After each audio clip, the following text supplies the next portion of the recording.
172 countries have signed up to a programme to ensure doses are equitably distributed around the world. But some of those, including the UK, have bought vaccines directly from the pharmaceutical companies.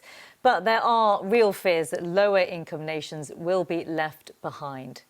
I'm joined now by our correspondent, Rhoda Odhiambo in Nairobi.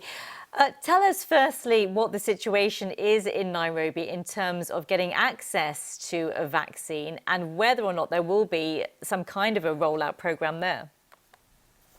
So far, just to say, in terms of the spread of COVID-19 in Kenya, we've seen that there's been a spike in cases, and this is because of the ease of movement that was reduced by the president and asked him to ease, when he asked the government to ease down the lockdown measures.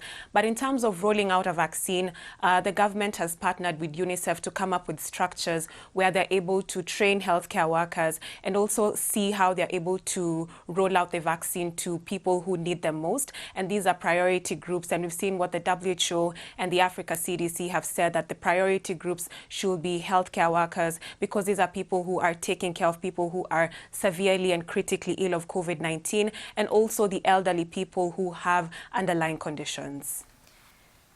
What about in terms of cost of this, Rhoda? Is there an issue regarding whether or not the country will be able to get the resources to actually get hold of the vaccines in the first place?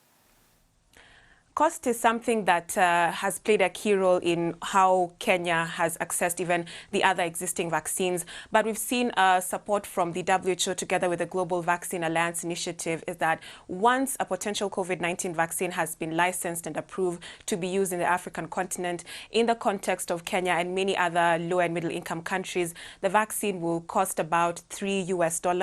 And many people in Kenya have said that this is still too expensive for them to take this vaccine, because you have to remember that right now we do not know which vaccine will be used in the continent, whether it's the Oxford AstraZeneca one or the Moderna one, and all of them have to be given at least 2 doses at some days apart. So cost is still something that is still being discussed, because also Kenya has to set aside some funding to see how they're going to be able to procure some of these vaccines through the facility that the WHO has set up.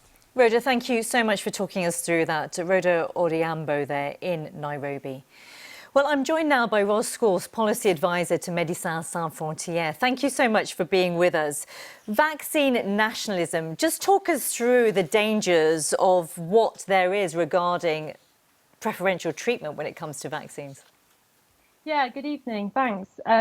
Yeah, no, absolutely. We're very concerned about the dangers of vaccine nationalism and what we're seeing. Vaccine nationalism is a term that's kind of arisen during the pandemic, where what we're seeing is some countries putting national interests essentially above global collaboration and the solidarity that's needed to end this pandemic, and in some cases to the detriment of other countries being able to get access. So this came around because high-income countries, including the UK, EU and the US, are pre-ordering essentially more than their fair share of the available global supplies of COVID vaccines. So what we will see is that there'll be limited global available global supplies, at least initially, for any successful approved vaccines. But what we're seeing is high-income countries, like you said, going directly to companies to pre-order their doses. And what this means is that those with the deepest pockets, the countries that can afford it essentially, are booking up the limited available supply, so that there's going to be very little left for lower middle income countries. Just to take the Pfizer vaccine as an example, out of their projected available supplies until the end of 2021, 85% of that available supply has already been sold, essentially pre-booked to high-income countries. So we're really concerned about what the available supply will be for low and middle income countries in this situation. And Ros, with that in mind then, how can we ensure that vaccines are fairly distributed around the world? Well, exactly. I mean, a couple of global health institutions have come together, as your previous correspondent was mentioning, to form the COVID Vaccine Global Access Facility, the COVAX facility, with the aim of increasing equitable distribution of these vaccines. Forgive me for interrupting, Ros, but not everybody, as we know, has signed up to COVAX, the World Health Organization initiative. So there will be people that are falling by the wayside here. Yeah, no, absolutely. And this is what we're concerned about as MSF. We're really concerned that the interests of high-income countries and the way that they're pursuing their orders outside of COVAX and not always engaging with COVAX is really problematic and will lead to a delay in low and middle-income countries getting access by months or potentially years. We're seeing a situation now where the UK is hoping to roll out the vaccine next week. Well, it's going to be months, if not years, before low and middle-income countries in some cases can say the same thing. So, I mean, what we really want to see is a maximisation of the available global supply so that we're not all scrambling over these supplies. We need to maximise available supplies. And to do that, pharmaceutical companies and governments need to share data and knowledge and these technologies with as many manufacturers as possible around the world so that we can scale up these supplies as much as possible.